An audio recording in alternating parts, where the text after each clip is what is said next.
السلام علیکم ناظرین، آپ دیکھتے ہیں میں ہمیشہ ایک پوزیٹیو میسیج لے کے آپ کی خدمت میں حاضر ہوتا ہوں اور ہمارے معاشرے میں جو بیٹیوں کے ساتھ ہو رہا ہے میں اس کی عکاسی کرتا ہوں۔ آج جو بہن میرے ساتھ موجود ہیں یہ بہاولپور سے چل کے میرے آفس آئیں، انہوں نے ہم سے رابطہ کیا اور ان کے پاس آنے کا کرایہ بھی نہیں تھا۔ بڑی مشکل حالات سے یہ گزر رہی ہیں اور کتنے دکھ بھری زندگی ان کی، آئیے ان سے جانیں گے۔ السلام علیکم۔ وعلیکم السلام۔ اچھا بہن، مجھے بتائے گا، زندگی کی بہت سی مشکلات نے آپ کو گھیر رکھا ہے، تو تمام تر جو مسئلے مسائل ہیں ہمارے ناظرین کو بتائیے گا۔ میرا تعلق بہاولپور سے ہے، میں ایک شریف گھرانے سے تعلق رکھتی ہوں۔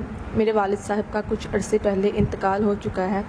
ہم نے قرضہ لیا والدہ کے علاج کے لیے جو کہ 3 لاکھ ہے، لیکن والدہ کا بھی 1 ماہ پہلے انتقال ہو چکا ہے۔ اب قرضے والے آتے ہیں، روز گلی محلے میں آ کر تنگ کرتے ہیں، بدتمیزی کرتے ہیں، کہتے ہیں یا تو قرضہ دو یا تو اپنا جسم دو۔ میں ایک حافظ قرآن لڑکی ہوں، میرے سینے میں قرآن پاک ہے، میں ایسے غلط کیسے کر سکتی ہوں؟ لیکن لوگوں نے میری عزت کو تار تار کر دیا۔ اب میں چاہتی ہوں کوئی ایسا نیک عزت دار مرد ہو جو مجھ سے نکاح کرے، میری عزت کرے، عمر میں چاہے بڑا ہو، شادی شدہ ہو، لیکن میری عزت کرے اور قرضے سے میری جان چھڑوائے تاکہ میں اپنی زندگی بہتر طریقے سے گزار سکوں۔ ناظرین، بہن نے مختصر الفاظوں میں بیان کر دیا کہ وہ کس قدر تکلیف دہ مراحل سے اپنی زندگی کو گزار رہی ہیں۔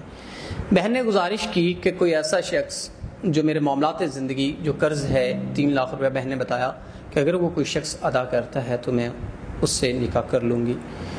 جنہوں نے ان کو قرض دیا وہ آتے ہیں اور گلی محلے میں ان کے ساتھ واہیات قسم کی گفتگو کرتے ہیں، ان کو کہتے ہیں نعوذ باللہ یا پیسے دو یا اپنا جسم دو۔ تو یہ بہن جب آفس آئیں رو رہی تھیں اپنے مسائل کو لے کے، تو ہم نے ان کو دلاسا دیا کہ کس قدر لوگوں کا معیار سوچ کا گر چکا ہے کہ ایک مجبور بہن سے وہ کہہ رہے ہیں کہ یا اپنا جسم دو یا ہمیں پیسے دو، تو کس قدر یہ غلط بات ہے آپ خود اندازہ لگائیں۔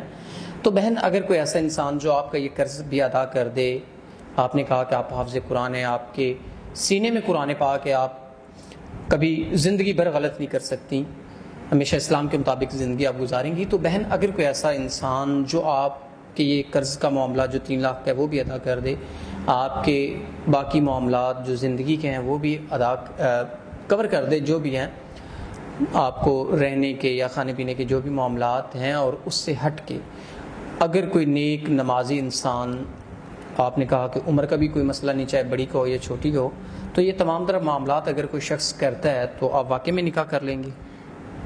جی، میں واقعی نکاح کروں گی، کیونکہ میرے پاس کوئی سہارا نہیں ہے۔ مجھے اپنے سہارے کے لیے ایسے مرد سے نکاح کرنا ہے جو میری عزت کرے، مجھے تحفظ دے۔ ناظرین، بہن نے ایک ایسے انسان سے نکاح کرنا ہے جو عزت اور تحفظ دے، تو ہم امید کرتے ہیں کہ نیک انسان ہی نکاح کرے گا۔ تو اس کے ساتھ اپنے میزبان نواب احمد کو دیں اجازت۔ خدا حافظ۔